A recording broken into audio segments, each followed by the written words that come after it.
Welcome into the Love Chevy High School Scoreboard Show. We're late, but never to be denied. Welcome into it's the regular season finale of the Love Chevy High School Scoreboard Show. Justin Hall, Elijah Campbell, Ed Bird behind the glass.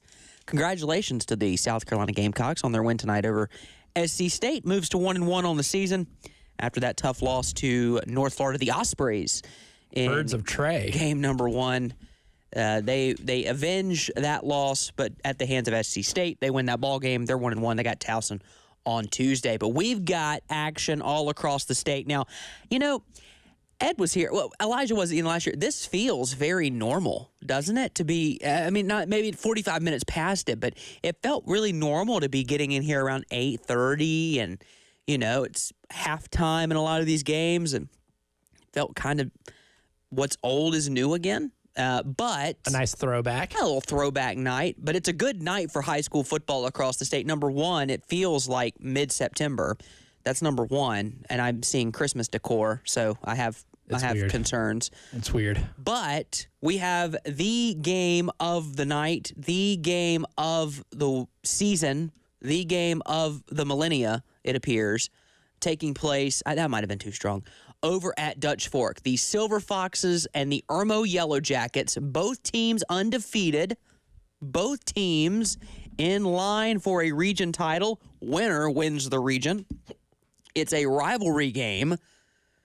Mr. Campbell, Coach Knotts, and Coach Brand coached together in North Carolina. They know each other well. It's a rivalry, but they stopped playing each other in 2019 because Coach Brand was trying to build his program. By the way, Irmo had an appeal before the high school league yesterday. Seemingly out of nowhere. I mean, that was a surprise on the agenda yesterday. It was a bit of a surprise on the agenda, and I watched that hearing. I can tell you yesterday was the first time I've ever tuned in to an SCHSL appellate board meeting. And first time? You're a first timer? I'm a first time caller, long time listener. But it was awkward. They're not going to win any awards for showmanship in those. That's for sure. They will not, or technical savviness. No. Oh, no. So all of that plays into this ball game. Those. Oh my God. No, thank you. I'll use my Big J journalism degree for other things. There have been massive plays in this ball game tonight. AJ Brand has looked the part. By the way, how about that article from Lou Bajak in the state newspaper earlier this week that AJ Brand's still getting phone calls from one Dow Loggins. Just keep it in mind. Keep it in mind. But he's made some spectacular throws tonight. Ethan Offing has as well. Both defenses have come to play. We're nearing the end of the third quarter, and Dutch Fork, with that field goal attempt, has taken a 2-score lead over the Irmo Yellow Jackets. Big. Dutch Fork has only allowed 31 points all year. If Irmo's going to win this game, they've got to score 25 total and hold Dutch Fork scoreless. That is a tall task. But this is not the only game that has our attention. There is a game between Batesburg-Leesville and Strom-Thurmond that has my attention. That game is coming down to the wire. That game is actually well into the fourth quarter and near the darn end of the football game. I can tell you that Batesburg-Leesville does have the lead, and you're thinking, wow, well, thanks for breaking that news. They just took the lead 8-7 with 3 minutes to go in the ball game. That's the kind of situation Batesburg-Leesville strolled into Strom-Thurmond and found themselves in tonight. A team waltzing in 9-0, region title right in front of you. No, roll the ball out there. Yeah, don't roll the ball out there and just assume things in this state this year. You maybe could in past years, but not this year. We got a clash of styles. Talked about these at 1:30 with Tyler on the halftime show. You've got Ridgeview and Sumter. Sumter, last time I checked, was putting it to Ridgeview. We'll take a look at that game later. Sumter, incredible season, man. Yeah. That's not like a rebuild or anything like that, but it's quite the turnaround. It is. They struggled unusually so. They struggled last year. That wasn't really expected. Again, we have a shrunken down slate tonight because this is the extra week added onto the season after the hurricane. But the games we do have are providing everything we could want. Obviously, this game between Dutch Fork and Irmo, You got a game going on between Gray Collegiate and North Augusta. Gray Collegiate ain't going to the playoffs. That's their finale. This is it. By the way, it's for a region title. It was supposed to be for a region title. Gray Collegiate was the first team up in that appellate board meeting. And I'm not going to get into the merits of either case. I don't really, can I be frank with you? I really don't care. The ruling is what the ruling is. Even if we wanted to debate it all night, we ain't changing anything. Right. Also, just want to make this point. Just don't do things that are against the rules. Yeah. And you wouldn't have to worry about it. Everybody has to follow the same set. It would be against the rules for A.J. Brain to do what he's doing to the defense right now, but unfortunately for the defense, he can do it legally. Unfortunately for the offense, they're probably going to get called for holding again because they've been getting called for holding all night. Another flag, yep, and I think that's exactly where it's going. A block in the back. Oh, that's terrible. By the way, Clinton High School's up 36-20 on Liberty. I just want to mention that game because I might not mention it the rest of the night. Dang, Jamie Chadwell, fall far from grace here. Yeah, let me tell you. Abbeville won. That's shocking. They do that a lot. They do that a lot. That's kind of their thing. We have a Clash of Styles game between Chapin and White Knoll tonight. Love those. Can you find how teams win and succeed more polar opposite than that? No. Chapin likes to score 50 points and give up 50 points. White Knoll likes to score 17 and give up none. That's kind of what they would like to do. Debo Williams would accuse them of putting up donuts. That is true. That's what they do. That's the White Knoll High School mentality. All right. I've got our first classic of the night. This is a trophy game. I denoted it by the trophy emoji when I was texting folks. Strom Thurmond, down by 1, had the ball and moved into field goal range. And they missed the game-winning field goal attempt wide left. Wow. And the Batesburg-Leesville Panthers are now 10-0, undefeated. They remain ITC. They are. Yeah, they are. They have reached a certain part of the club that is very exclusive. Region champs. Batesburg, Leesville. I wouldn't have believed it if you'd have told me that before the year. No, best story in the state right now. I mean, definitely in the more Midlands. Likely, definitely in the Midlands. You could probably convince me the state. How about this? Sumter leads Ridgeview. Ridgeview, tough start to the year. Remember, I gave them the KOD and said, this team could go undefeated. Well, they did in region play until right now. Sumter, with 4:39 remaining in the ball game, leads 42-6 over a good and what's the word I'm looking for? Peaking Ridgeview Blazers team, like a peaking Ridgeview team. Well, they're hitting a valley tonight, man. That is, the Fighting O'Donnell fortunes are not too kind. Not too kind to them. That's a statement. That's a statement win as much as anything. Not only is Sumter going to clinch a region title tonight, but they're doing so in emphatic fashion. This is a team that, coming back from a down year last year, is now dropping the hammer on everybody they play. I mean, this is pretty remarkable. Sumter also going to reach the platinum level of club. Oh, yeah. Which is where you go into the playoffs undefeated. So Batesburg, Leesville, and Sumter, congratulations. You're platinum level, baby. Absolutely. Spartanburg is up on Gaffney 24-7. Now, Spartanburg's really good. And Gaffney doesn't play normal football games. They have not played they've played one normal game all year, and that was last week. Have they reached the land of the normal? Have they left the twilight zone? I think they have. The problem is that land of normal isn't treating them very well. We have reached the end of the third quarter. 1 quarter remains in the region of doom when it comes to a region title. Dutch Fork leads 24-14. They had a 21-point second quarter. They trailed 14-0 to start the second quarter. Since then, they have outscored Irmo 24-0. Wow. And we're heading to the fourth quarter, and it's 2nd down and 9 for Irmo. By the way, this is your classic South Carolina high school uniform game, by the way. Looks like Steelers Jets out there. Oh, it does, doesn't it? It does. If you're A.J. Brand, this is your time. You got to march your team down the field, and you cannot miss wide open men like that over the middle if you're going to do it. Had Murph running a slant across the middle, And he probably had about 7 or 8 yards after the catch in front of him if the pass was on target. And he just sailed it on him. And I think a lot of that has to do with Dutch Fork being able to put up good pressure. I mean, there's not a quarterback in the state that's going to face Dutch Fork and feel comfortable in the pocket at any point in time. It's third down and 9 here. Is it 4-down territory? Or are you saying we got 2 plays here against this defense?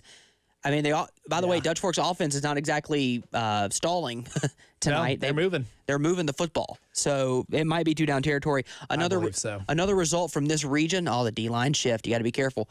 Another result from this region that we were expecting but maybe not anticipating the kind of game it was, River Bluff and Lexington.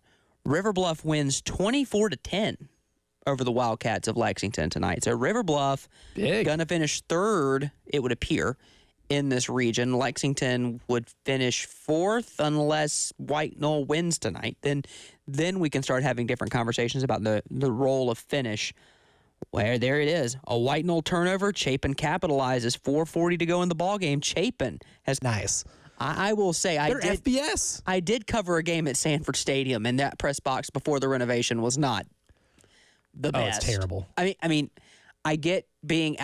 To be fair, if there's one stadium you don't want to have an open press box setting, it's that one. And it's so windy. Did I ever tell you about what happened to me at that 2017? South Carolina was playing the #1 Georgia Bulldogs. It's the first time Georgia was ranked #1 under Kirby. Oh, did you get barked at? So I made a point that I interned for our friends over at Gamecock Central. Wes, Chris, Colin Taylor. Shout out to Colin. Always in our hearts. Always. So he went on and got a big boy job. Anyway. Yeah, he's not dead. He just got a big boy job. The point is, I was there with those guys covering that game, and I made it a point that I was not going to wear red or garnet or black or silver of any sort. I wore green. Journalistic integrity. I wore green checkered that day with slacks. So the only way you can get from that open-air press box to the post-game presser. Now, if you've ever done this at South Carolina at Williams-Brice, you go down the elevator, and you're there. It's convenient. It's very convenient. You really don't run into the public, which for some people that's a good thing. But at Georgia, you had to walk out of the press box into the stadium and through the crowd. Ooh, I don't like that. Down onto the sideline and then around into the end zone. That's a lot of folks. A lot of people.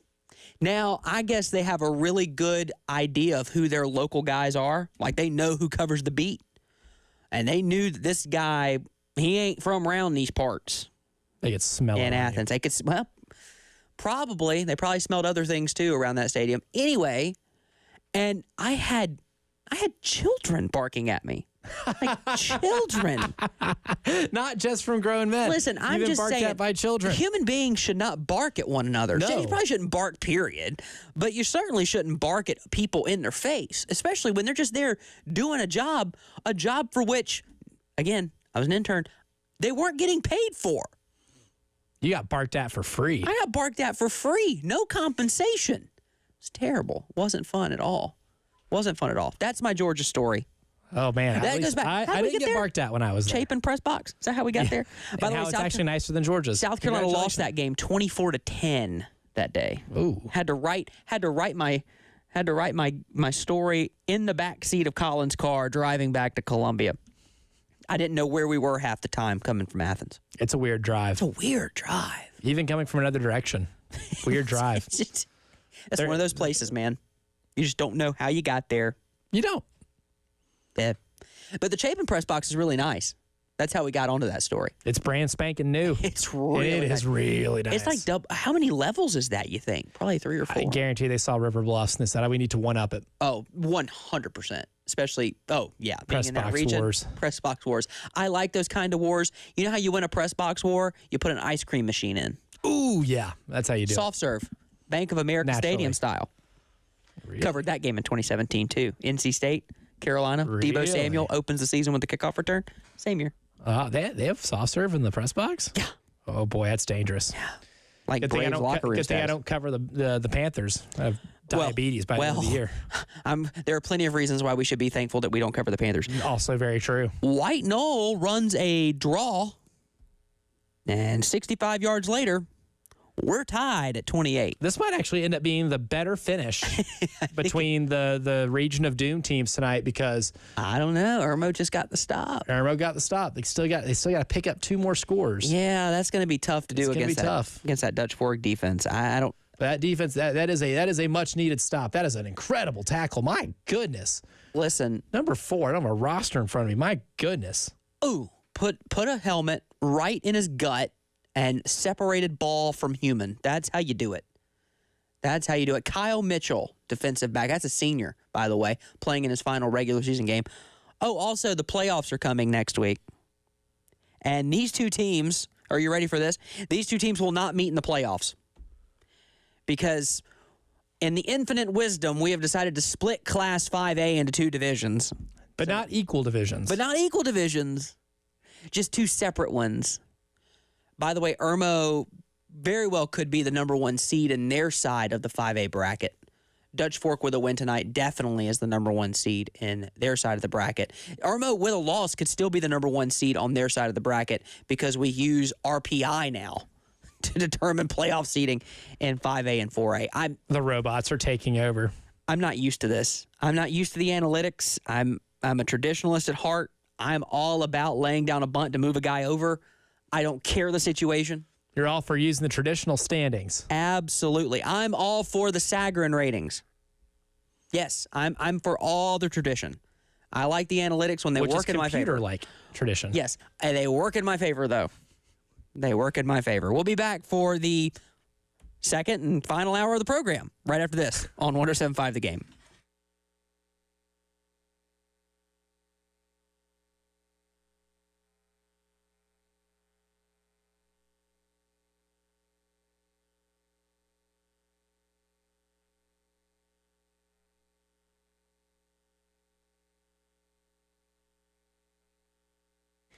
And just like that, we're back. Second hour, first full hour, final hour, all wrapped into one. Long time no see. Here on the Love Chevy High School Scoreboard Show. Elijah Campbell, Justin Hall, Ed Bird with you on a Friday night. This is just a brief pit stop for Mr. Campbell as he was here for a show. Then he went to the CLA to watch a show put on by Lamont Paris and the boys. Then he'll be here for the next 60 minutes, gracing us with his presence. And then he is hitting the road to Nash Vegas, and he'll be in Nashville, the city of dreams, tomorrow, early in the morning, and then through the day. And he's covering quite possibly one of the better games in the SEC. South Carolina and Vanderbilt. Who would have thought we'd be saying that? 2 different things. In July at SEC Media Days, and Jay made this joke today too. You know, if you would have told us then that South Carolina beats Oklahoma and Texas A&M in back-to-back games by a combined 50 points, you would have institutionalized us. Sure. But if I would have then at the same time been like, also, here's another little futuristic nugget for you. Vanderbilt is going to lose to Georgia State on the road. And then beat Alabama. And the over-under for their season win total is 3.5. I would have left and booked a flight to Vegas so bleeping fast and put an ungodly, irresponsible amount of money on that to go under. Could just driven north like an hour. Done it yourself. In Oklahoma? Well, you could have, yeah. Well, oh, no, you could have. You could have done it in North I'll say while we're in, yeah. I got you. I got you. Yeah, you could have. You know, I would have put an ungodly amount of money on that, and now I'd be broke because they've won 6 games. That irresponsible amount of money that I wagered would now be gone into the abyss and be property of whatever sports book took my wager. And they would have gladly taken it. With a smile on their face. We'll touch on the Carolina. Again, we don't have a lot of time. We don't have a lot of time like we usually do tonight. But we'll touch on that game before we get out of here, I promise you. We're tracking Dutch Fork and Irmo. Irmo does have the ball back, 1st and 10. They've got it at their own 26. You got 9 minutes to score 10 points. And that's going to be tough sledding to do against that Dutch Fork defense. We'll see if they can do it. Before we hit the top of the hour there, we had White Knoll tying it with Chapin 28-28. Mr. Campbell, Chapin just took the lead again. A 76-yard kickoff return from Anthony Turnbow, his 3rd touchdown of the night. And Chapin is on top 35-28 with just under 3 minutes to go. By the way, Zach hits me on X privately. Thank you. Strom Thurmond was up 7-0 with 5 minutes left. They called a fake punt on their own 15-yard line. That led to Batesburg-Leesville scoring, going for 2, and getting it. Strom Thurmond then moved down the field, and that field goal they missed was a 32-yarder wide left. Oof. Wasn't a long one. It was a medium range. So the Panthers finished 10-0. Oh my gosh. Mark hits me on Twitter, not joking, after the Chapin kickoff return, White Knoll returned the kickoff for a touchdown. They can't stop scoring. It's 35-34. White Knoll said, You want to play that ball game? We'll play that ball game. The problem is the extra point off the upright. Doink. Oh, the emotional Doink. swings in this game. That's what high school football is all about right there. 3:28 remaining in the ball game. Are you strapped in well enough? Because you might fly off this roller coaster if it goes any faster, buddy. By the way, scoring everywhere. Iowa's got 10 points in the second quarter. That's the equivalent of... That's the equivalent of 35. 35, yeah, I was going to say. They can't stop each other right now either. Listen, Iowa's preparing the way for Mark Stoops to be their coach next year. Offense everywhere tonight, including Irmo and Dutch Fork. Irmo's A.J. Brand. I'm looking at this replay to see if he... Oh, my gosh. Donovan Murph is not a human being. That is insane. That is an insane... First of all, that's an insane throw. I don't want to take too much away from A.J. Brand. That is an insane throw, but an even better catch from Donovan Murph. Unreal. Irmo has now crossed the 50 with 7.5 to go. We're setting up here probably for an onside kick situation in just a few minutes. Depends how fast they score. It does. I mean, and to be fair, Dutch Fork scored 24 points, but I got here early enough to watch a good bit of this game while Mr. Campbell decided to eat popcorn and cover the Gamecock basketball team. Braised beef today. It was very nice. Oh, wow. Yeah, they had dinner prepared at CLA. Look at that. That's what you get in the early non-con. 7 minutes to go in this ball game, but my point is, Irmo's defense has not exactly been a slouch tonight, and A.J. Brand is a wizard. Oh, my God. A.J. Brand is a wizard. That is Lenore. Okay, if I can describe it for you, that's Lenora Sellers against Texas A&M. He was dead to rights, man. There are about 4 Dutch Fork defenders in that backfield, and he danced his way out of that pocket. No doubt about it. And they give him the first down. They're going to mark him a yard short. They Kevin Dysoned him. That's okay. That's okay because you're in 4-down territory. Certainly. You've got Batesburg-Leesville region champ, Sumter region champ. This game is for a region title.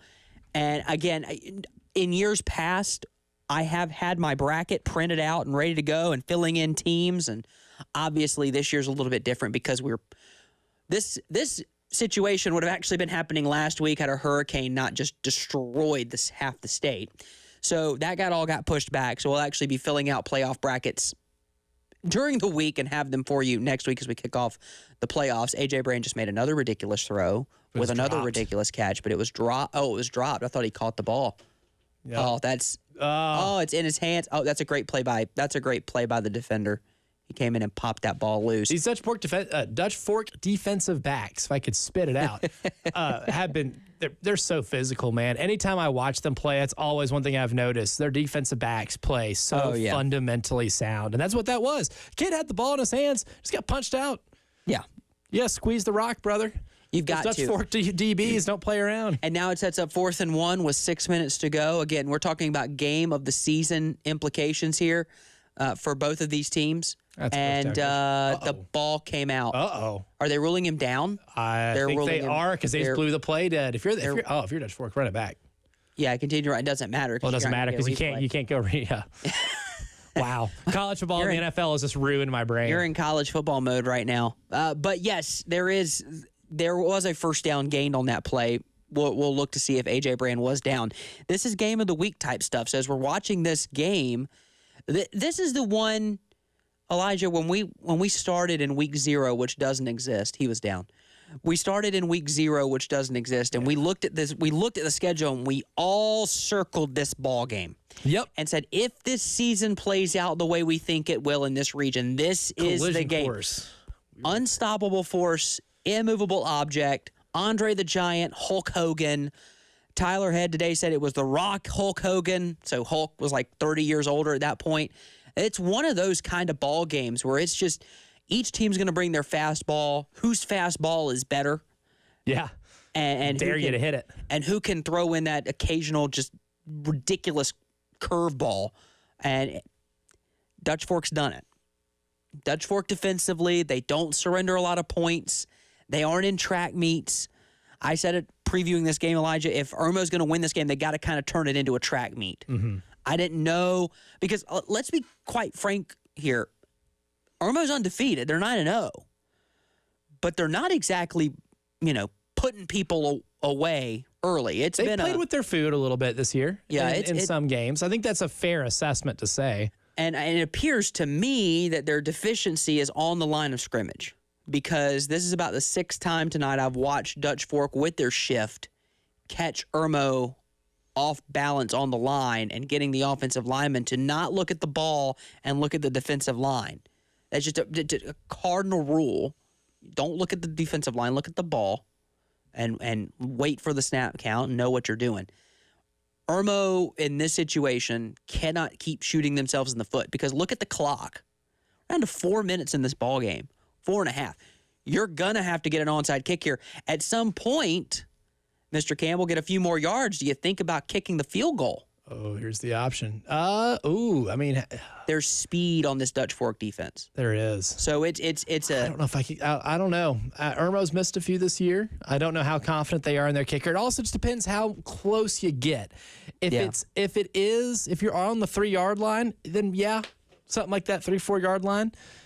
I think I would, just because this Dutch Fork defensive front, man, is so nasty. Right. I wouldn't want to run into the teeth of that defense. I wouldn't want to roll out with those defensive backs in a tight quarters. Oh, yeah. I'm typically one that if you trust your offense, I always go for 2 every time. I love playing the aggressive game, but this Irmo team is so explosive. They can make big plays happen out of nowhere. This Dutch Fork defense is so big, so fast, so strong that it might be really hard in a condensed part of the field to get a touchdown if you get to 4th down. If you can trust your kicker to just punch one of the gimmies in, then it's a 1-score game. There's more time on the clock. Then maybe you are able to get get an onside kick.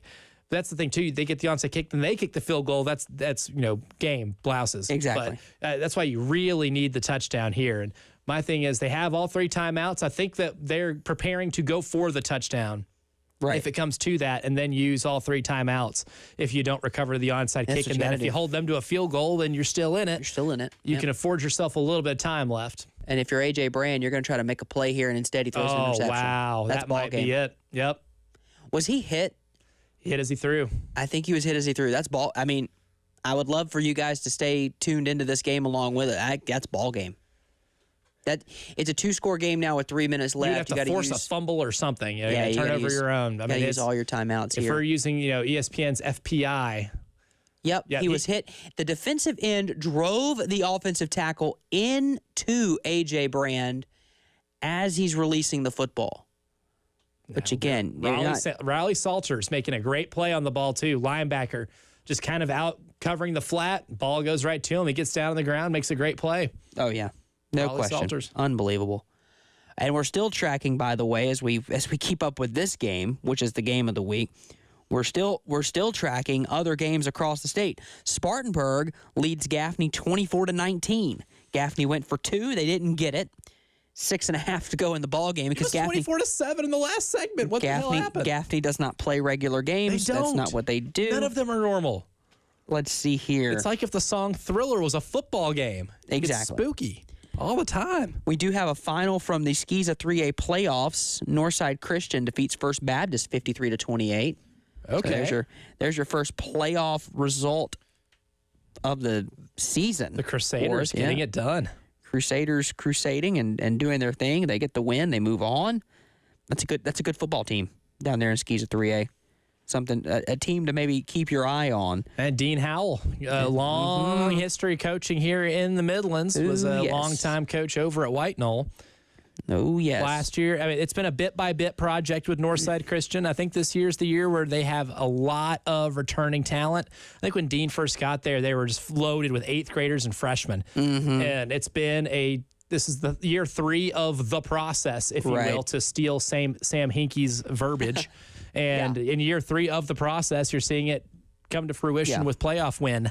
Maybe playoff wins come this time next week. Yeah. Exactly. Hammond gets the win tonight. They were up 14-6 at halftime over Cardinal Newman. They won 35-6 because Hammond, second straight week playing Cardinal Newman, and playing with their food. Isn't it interesting that they play? The game script was basically the same. I mean, for 2 straight weeks, they played the same football game. They did. I guess last Friday was the dress rehearsal, and then tonight was the real deal because it's the playoffs. I'd say I guess it works because, well, they won. Dutch Fork does have the ball. They're pinned deep in their own territory for now. Not anymore. That's a first down, Coach. That's a first down. That is a run. And that right is there, the game. Up to the 30, and that's ball. Armo will use their timeouts, but Dutch Fork's going to finish the year undefeated. And hate to ruin that for everybody. Sorry, Coach Brand, but you're getting a visit from Ed Bird tonight, buddy. For the first time this year, the only time this year, man, I don't know if it was unexpected that Dutch Fork wins the ball game. I don't think it's unexpected. Absolutely not. It would have been a little shocking had Irmo won it. Because it's at Dutch Fork. Dutch Fork defensively is better. I've never talked to a high school coach in my career covering high school sports go off on officials like Tom Knotts did. I mean, it was scorched earth to the point that it would make General Sherman blush, but it was, it was that gnarly. joke around these but parts. That was, still too soon. If I reach the 200-year, you know what? 200-year limit. There are literal stars on the State House, so maybe still too soon. Maybe. We'll take a break, come back. We got final scores from across the state, and we'll start looking ahead to the playoffs next on the Love Chevy High School Scoreboard Show on The Game.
Welcome back in to the Love Chevy High School Scoreboard Show.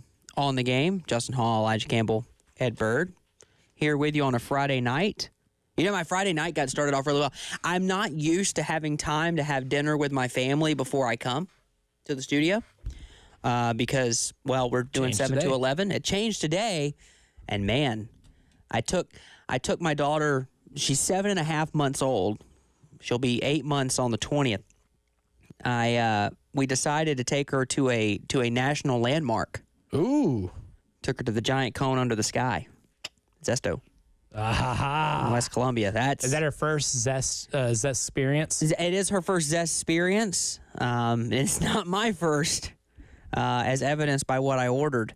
But we did get the ice cream. She did not have any because, she can't. So but once she does the day she does, it'll change her life forever. Oh, it'll change her life forever. There's no question. So if your Friday evening starts off that well, typically means good things are going to happen as the night rolls on. We have a final from Chapin.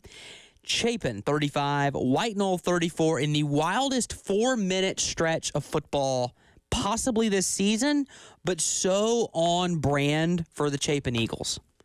That's their style of play, is to get in a wild and wacky game that requires you to hit on a lot of explosive plays to be able to pull away. But, I mean, dude, that's one game, too. You got down 14 points early in that game. You didn't stray from what you do best.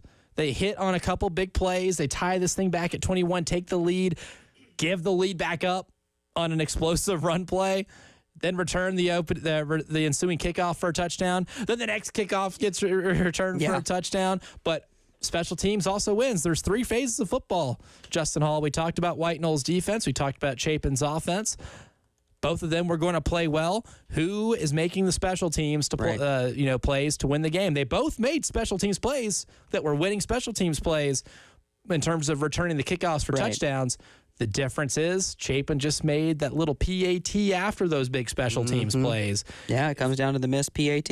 And that's ultimately what it came down to. And if you're White Knoll, you have to feel sick that you're sitting at 5-5, that you're a really talented team with experience coming back in a year after going to a state title game in which you feel like you could have won. Right.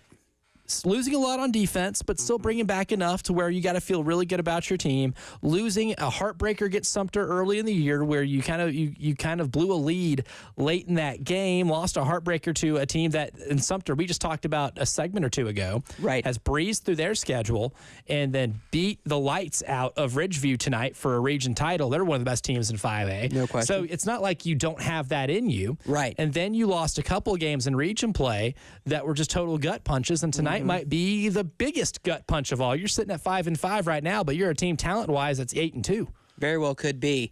Our phone lines are open, 803-404-6100. You got about 40 minutes or so before Elijah has to travel to a different state to cover the Gamecocks. That's the reason. Dutch Fork wins this ball game 24-14. So here's your update. The Silver Foxes will be the number 1 seed in Upper State 5A, Division 1, and Irmo will be the number 2 seed in Division 2 5A playoffs. That's the situation. That's the playoff implications for Dutch Fork and Irmo.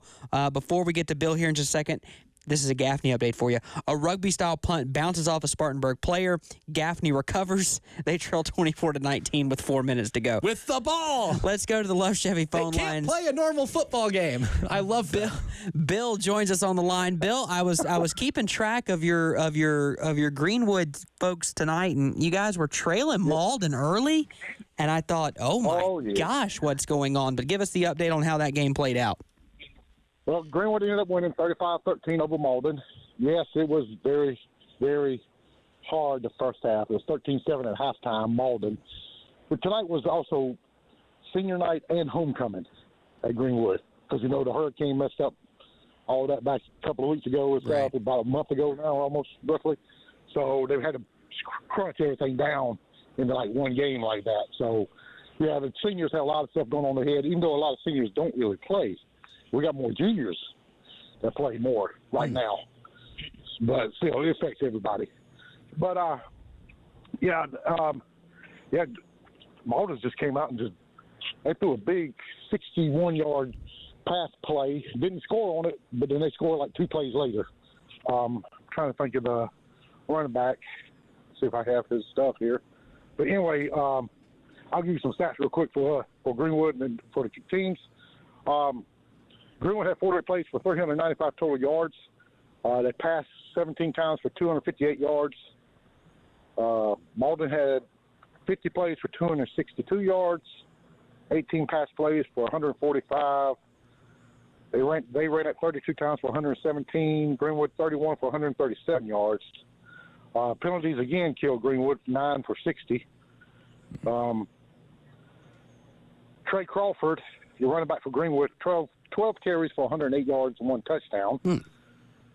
Tristan Lewis, the quarterback, who's a junior, who will be a senior next year, he passed 10 for 17 for 258 yards and 3 touchdowns. He had a 99-yard touchdown pass to a sophomore for Greenwood. Desiree Chamberlain is his name, 15 for Greenwood. He's just a sophomore, and they say he's probably one of the best receivers, even though he hasn't really played that much this year, really, because he's so young. Mm-hmm. So, yeah, but then Greenwood just shut him out in the second half. Well, Malden couldn't do much, if you can tell, 35-13. Yeah, it would appear that those sophomores and those younger guys are going to play a big part as Greenwood starts heading to the playoffs. Greenwood, to their credit, and Elijah and I have said it, Greenwood is one of those just under-the-radar teams that's had a really good year, and no one talks about them. Steady. There's a steadiness. Just a steady Eddie kind of team up there in Greenwood. So I know we're going to be hearing from you come playoff time, Bill. Yeah, I think we got next week off. We got to bye. Nice. I think T.L. Hannah's going to get the tiebreaker, but because it's like us and G.L. Mann and T.L. Hannah for the tiebreaker, and RPI, I think, for the 5A Division II was Northwestern, Gaffney, T.L. Hannah, and then Greenwood. So I think that's the last one before these games were played tonight. That's the way it was. Well, Bill, we appreciate it, and we'll get you in here for the second round of the playoffs once Greenwood knows the opponent, and we'll chop it up. And who knows, maybe Greenwood's going to be pushing their way toward a deep playoff run this year. Yeah, real quick, Greenwood looked like Clemson last week in the first half. Ooh, that's not. Ooh, we were talking about that in the break. Yeah. Bill has this place bugged. I know he does. He's listening to us. Bill, we appreciate it, man. As always, thank you, sir.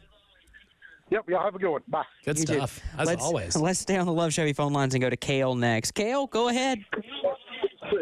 What's up, guys? I'm calling you from Dutch Fork High School, where the Silver Foxes beat the Irma Yellow Jackets 24-14. Very, very defensive game in the second half. It was 21-14. So just a field goal scored in the second half, scored by Dutch Fork. But it was a very, very good game, and it was this game proved why both of these teams are top 5 in the state. One of the battles that I really loved watching all night was Elgin Sessions, the number 1 DB in the state for Dutch Fork, battling against Donovan Murph. They were going after each other all night. One play, Elgin Sessions would make a pass breakup. The very next play, Murph would make a spectacular catch while Sessions is covering him. So it was just a fantastic matchup between two very great players, and it was clear that those two would be making strides at the next level. Jaden Bryant did pretty good tonight as well. Irmo tonight, he had 2 tackles for loss in the first half, one of those including a sack, and I believe he had 5 or 6 tackles total. But this Dutch Fork team, I mean, they look better than ever. And if anyone was questioning if Dutch Fork is legit this year, I think tonight should tell you that they are. I don't think many people question that, but if there are, that should answer your question. Yeah, I think that question got put to bed. If you wanted to throw dirt on their grave, you better have done it last year, because then they just turned it around and ran straight through the playoffs. And you'd done it last year up until November, and then it wasn't so fun anymore to throw dirt on their grave, because then there was no grave. They just broke right out of it. Exactly. Yeah, no doubt about it. Kale, we appreciate it, man. Fewer reports than normal, but we're glad you got in here for that final update. Great ball game out there. Yes, of course. Can't wait for playoffs. I'll be able to give updates through playoffs. Yes, sir. Yes, Playoffs. sir. Playoffs. We appreciate it, Kale. Have a good one, man. Drive safe. Thanks, Getting back to the house. You know what? Let's stay on the Left Chevy phone lines because no one tweets at me more than Mark does. And for that, I appreciate. Mark kills it with the updates. He does kill it with the updates, and I have to know, as we go to Mark on the Left Shade phone lines, what was that fourth quarter like? Specifically, about 2 minutes of game time where 21 points were scored. Hey, boys. Both my thumbs got really bad cramps right now. I mean, what a football game. Chapin was down 21-7 at half and kind of dead in the water. They've had this really big Lexington hangover from that game a few weeks back, and the defense stepped up, made 2 huge plays, and it kind of sparked everybody. And it's just good to see them play like I know they can. Cole Martin just ran it down their throats, bouncing off. I mean, he's had such a great year, battled a couple injuries, but, I mean, he's hard to get down, guys. I mean, people bounce off him. He's like a bowling ball, and he just kept pounding away and had a couple big plays, obviously, from Brady Albro, kid's senior night. Broke every Chapin record there is, yardage, touchdown passes. Just a warrior. He's still hobbled on that ankle from the Spring Valley game 6 weeks ago. So super happy for the kids on senior night. We were in a 5-week doldrum. Holy Moses, I'm so happy to get out of it. White Knoll obviously was out without Landon Sharp, which was a big part, but their backup played really well, threw the ball well, ran the ball well. So don't know the extent of Landon's injury. He's a super player, but he was out tonight. And rumors going around, I don't know if you guys got the brackets yet or can kind of figure out who's going where and what's going here. But there's some rumors going around that they'll play each other again next week. I don't see how that could happen, but don't know the bracket situation. I mean, Chapin and White Knoll are both high up there on the RPI just because, like, literally every team Chapin has played is undefeated. So. Right, that's true. Gauntlet. But just super happy for these kids on senior night. A big fourth down play to run the clock out. And but that fourth quarter, Justin, I mean, Chapin, Anthony Turnbow had 3 touchdowns tonight, 1 running, a reception, and a kickoff return. So he returns the ball 76 yards. We don't even sit down, and the White Knoll kid's running back the other way for another kickoff return, and the kid clanked it off the upright, so he missed the extra point. But back-to-back kickoff returns for a touchdowns, big plays everywhere. Defense played really good. Just happy for the kids because, you know, five weeks in a row with this murderer's row of a region, it was just good to see to get a real solid win over a really good football team. Absolutely. Appreciate you guys. Give me an update on those brackets. I'm going to hang up now if you have them. If you don't know, if you know. I like playing Justin, you know this. I like driving 2.5 hours and losing in the last 10 seconds. So I don't know if we're going there or one of those low country teams are coming up here, but I'll be listening. So just let me know. Appreciate you guys. No problem, Mark. Thanks, Mark. I'll update you on what I know about the playoff and bracket situation right after this. More of the Left Chevy High School Scoreboard Show coming up on the game.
Welcome back into the Love Chevy High School Scoreboard Show. On the game, Justin Hall, Elijah Campbell, Ed Bird with you. Final 30 minutes of the program.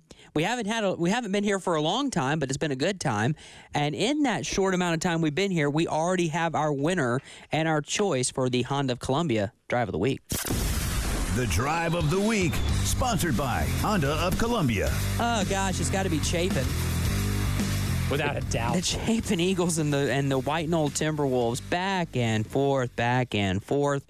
Not only was it a last-minute drive, no.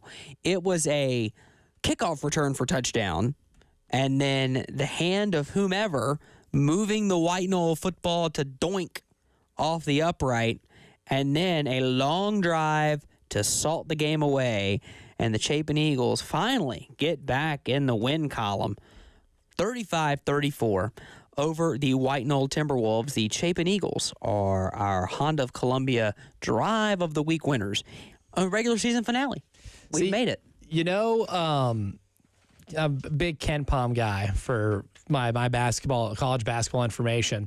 And he has a mathematical equation it's called thrill score. Mm-hmm. It's a metric called thrill score. So it's each game, and it takes into account, like efficient offense, high scoring, lead changes, unpredictable win probability flows. So it's like an all-encompassing metric of just how exciting a game is.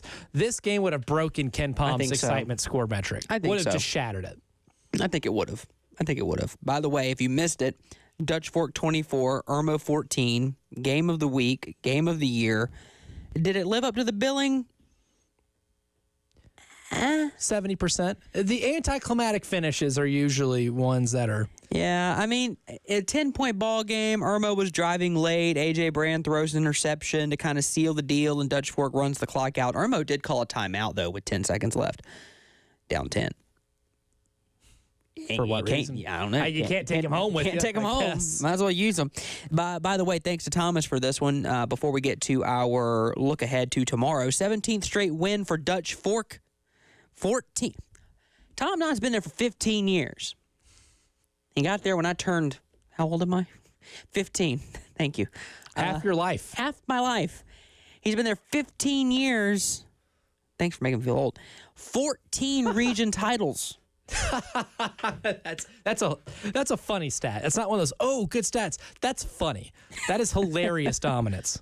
40-1 now in region play since 2016. The 7th straight win over Irmo, whose 21-game regular season win streak ended. And because they allowed 14 points tonight, gentlemen, they've now allowed 45 on the regular season. Oh, the dam is broken. The dam is broken. They gave up multiple touchdowns in a game. The dam is broken. We got a wild one in Gaffney between Gaffney and Spartanburg because, of course, we do. But before we do that, we go to the Love Chevy phone lines. Our buddy Timo, as we're talking Dutch Fork, hops on for us. Timo, you had the game of the week. It was the billed as the game of the season for a lot of us. We're looking forward to this one. Talent all over the field. Walk us through it from your vantage point. It really was a great game tonight. I mean, it was a game that I really think it was good for for Dutch Fork to have this kind of game, because especially getting ready to go into the playoffs. We weren't efficient sometimes, and I'll tell you what, A.J. Brand for Irmo is pretty much everything that he was advertised. He really did have a good game. But the player of the game is going to have to be Maurice Anderson, rushing for 166 yards today. So kudos to him. The defense was able to stop AJ and the Irmo offense at opportune times. And the second half, again, only 3 points scored in the whole second half. When Dutch Fork scored 21 in the second quarter, then it just kind of was able to do the bend but not break defense and just kept Irmo from getting into areas where they could have a chance to score. This really was it was a slugfest. It absolutely was a slugfest between two very good teams. Irmo can walk out with their head high with the game that they played. I will say that, the game started out with Dutch Fork getting the ball first, moving it all the way down the field, and then ended up getting an interception in the end zone for Irmo, and they came down and scored right away, and we're like, okay, well, this is interesting, but Dutch Fork came back and scored, and then it scored again and had a 14-7 tie game. And then probably one of the absolute plays of the game was a big play by Malik Miller from A.J. Brand.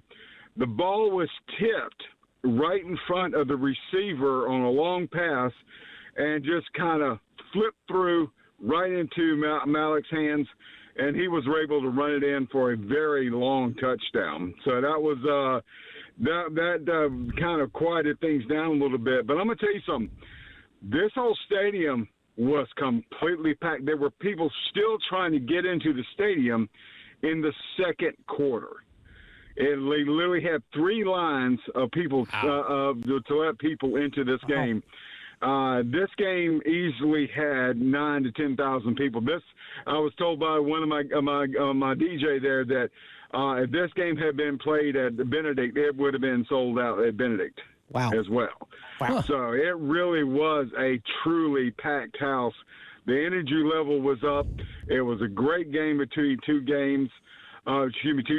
But Dutch Fork was just able to finish it out and do what they do and winning 24-14. Wow, it delivered for all those thousands of folks in attendance. That's for sure. Timo, as always, great breakdown, and we look forward to hearing from you as we always do during the playoffs. Because as Coach Tom Knott said after the game, this was a great game, but we have goals that are a lot bigger than region championships because we're kind of used to that at this point. So we look forward to talking with you during the playoffs. All right, sounds great. Thanks, guys. All right, thanks, Timo. Appreciate it. By the way, Mark asked about the brackets. We ain't getting brackets for 4 and 5A tonight. It ain't the way it used to be. So the way it used to be, region standings, we can kind of have an idea. They could finalize. You could fill it in, and we'd officially know them by Monday. Well, that's not going to happen. This from Coach Shane Fiddler, and this is kind of the same for 5A mostly. A lot of coaches / media reaching out about 4A brackets. This is on Twitter, the artist formerly known as. Once final region standings are submitted and scores are entered on Max Preps and the RPI recalculates, we'll be able to work on it as a bracket committee. I respect everyone's eagerness for next week, but we meet at 9 a.m. tomorrow. So 9 a.m. tomorrow is when the bracket committee will be off air. We can confirm. Yes, we do know that. Can confirm we will not be here. In fact, 9 o'clock tomorrow morning, I might be on cup of coffee number 2. But by that point, we shall. I might be injecting it into my veins. That's fair. So just a live feed. Jack Veltri just posted a video on X and says Gamecocks are invading Broadway in Nashville. All right, just make sure you stay off Nashville Scoop, my friends, or Scoop Nashville. If you don't know what it is, just look it up on Twitter. I don't want to see anybody's mugshots on there wearing a Gamecock hat. I don't want to see it. Porter Gowd defeats Heathwood Hall tonight 44-13. That's the end of the line for the folks from South Beltline. Heathwood Hall eliminated from the playoffs this year by Porter Gowd. Porter Gowd 44-13 winners over the Highlanders of Heathwood. And this courtesy of Thomas with the win by Chapin. All 6 teams in Region 4-5A, Dutch Fork, Irmo, Lexington, White Knoll, River Bluff, and Chapin finish 500 or better in the year of our Lord, 2024. In that region. Good gracious. The fact that every team in that region finished 500 or better tells you how good that region is. I think Region of Death might actually be underselling it. And there's a team in that region that went undefeated and a team with 1 loss. Think about that. We'll come back. We'll give you a look at the scoreboard. We'll briefly mention what's happening tomorrow in Nashville next on the Love Chevy High School Scoreboard Show on the Game.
Welcome back in to the Love Chevy High School Scoreboard Show. Justin Hall, Elijah Campbell, Ed Bird with you on a Friday night. Oh, sometimes I just wish you guys could hear the conversations that go on. Oh, man. In this how do I recover from that? I don't know. Here's how I recover. Elijah Campbell was just covering South Carolina State and South Carolina, not North Carolina. I'm all frazzled here. Jacoby Wright had 20 points. Colin Murray Boyle's CMB had a double-double, 19 and 16. Pretty easy one.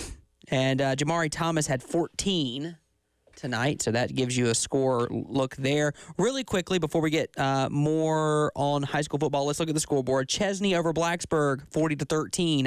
Richard Wynn beats Newberry Academy, 51-16. Bethesda over Orangeburg Prep, 36-0. Patrick Henry falls to Williamsburg, 55-6.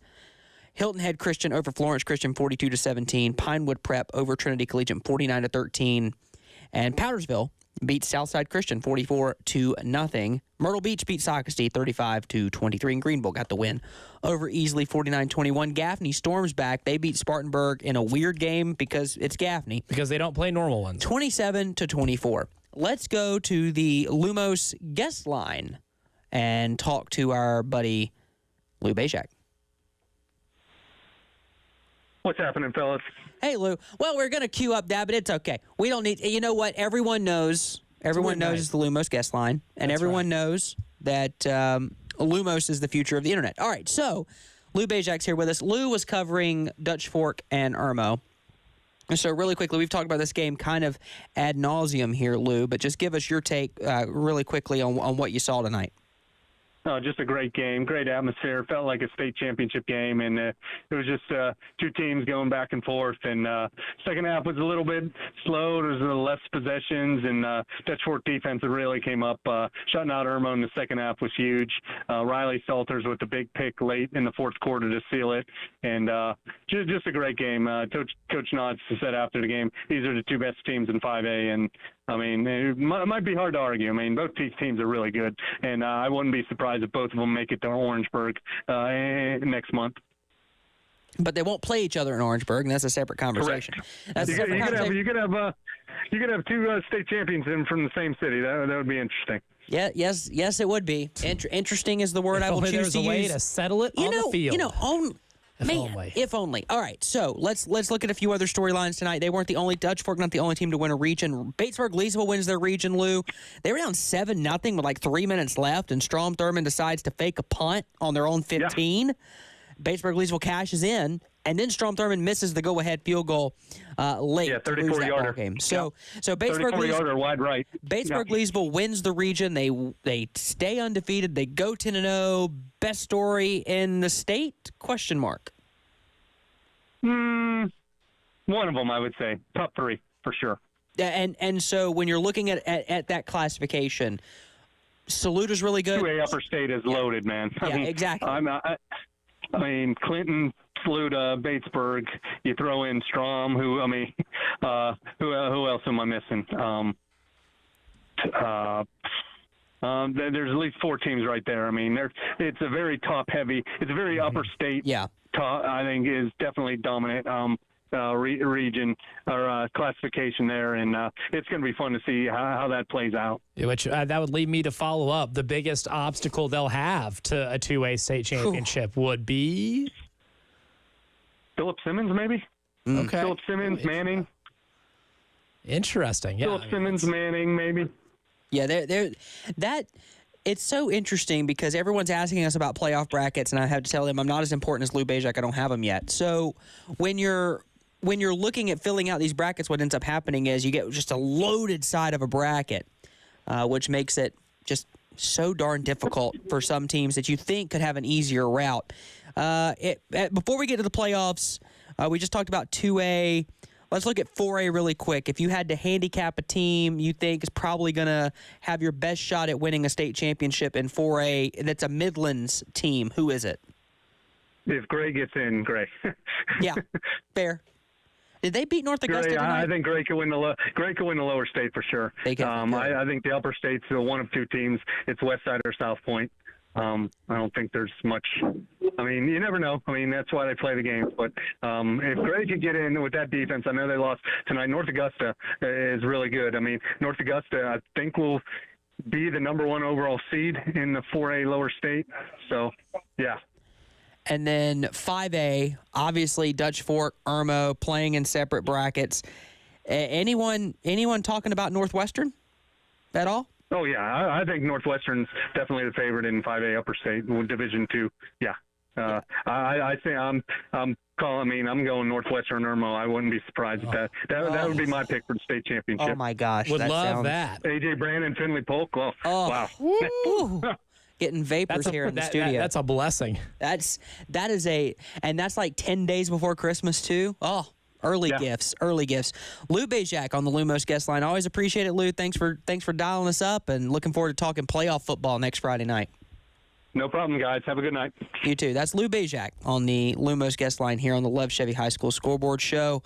Really quickly, because Elijah's got to get out of here. He's got to go do something in Nashville. Something important, I guess. That's what I've heard. There's a football game going on there. Heard they play football in Nashville. I don't know who's playing. I just heard football and I come running. Really quick. Remember the Titans. That's true. Yeah. Really quick look ahead to the SEC tomorrow. Florida. The University of Florida's athletic program is in an interesting situation. But Billy Napier's staying around. He got the vote of confidence from Scott Strickland because they ain't got a president at that university right now.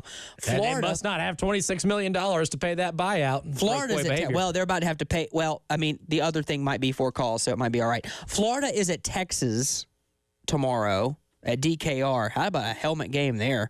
High noon kick. Texas is a 21.5-point favorite. Florida's covering that spread.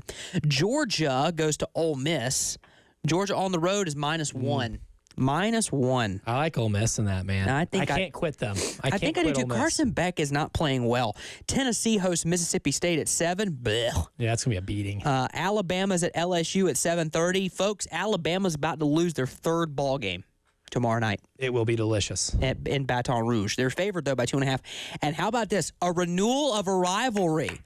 Oklahoma is at Missouri, and after Oklahoma beats Missouri in Como tomorrow night, I think we can stop ranking Missouri.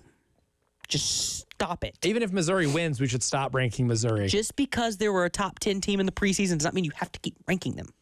Your opinion about the team before the season should not have any input on your opinion of the team in the middle of the season. Correct. And the game that most of you guys care about, 4:15 in Nashville, South Carolina at Vanderbilt. Neither team is ranked in the CFP ranking. I have problems with that. Yep. Both of them should be. South Carolina's a 6-point favorite. 6. And that was at 3. That was at 3. That was at 3 for most of the week, which tells me that there is some heavy money coming in on the Gamecocks to cover that 3. And so that line made that shift upward. South Carolina's looking to make it 17 in a row. Against the Doors. Last time the Gamecocks lost to the Doors, it was a Thursday night. I think they lost 31-24 in Nashville. Chris Smelly was the quarterback for the Gamecocks that night. Ooh, what year was that? What year say again? 08. 08. Man. 08. 07 they lost in Columbia. 17-6. They were 6-1. Wow. So South Carolina never lost to James Franklin. No. How about that? Bobby Johnson, the last Vandy coach to beat South Carolina. And Bobby Johnson didn't beat many folks. And he had a South Carolina connection. I will say, I was at the bowl game where Vandy broke their streak of bowl losses in 2008. Technically, there you go. Yeah. That was New Year's Eve 2008, going into 2009. Yeah, I went to that Music City Bowl against Boston College and watched them win on a walk-off field goal at the end. We all knew where we were. You would have thought they would have rushed the field in that game, too, because that was Vandy's first bowl win in like 30 years. It was nuts. This Vandy team has beaten Alabama. They almost beat Texas, but they also lost to Georgia State. I think it's a bad matchup. Diego Pavia suing the NCAA. I just think it's a bad matchup for them offensively. South Carolina's defense got a lot of speed. Gamecocks won by 13. Tomorrow. I had South Carolina, by the way, last week. If you go back and look at the tape, I'm nailing these broad predictions. I said South Carolina is going to win that game going away. I didn't have them winning by 24.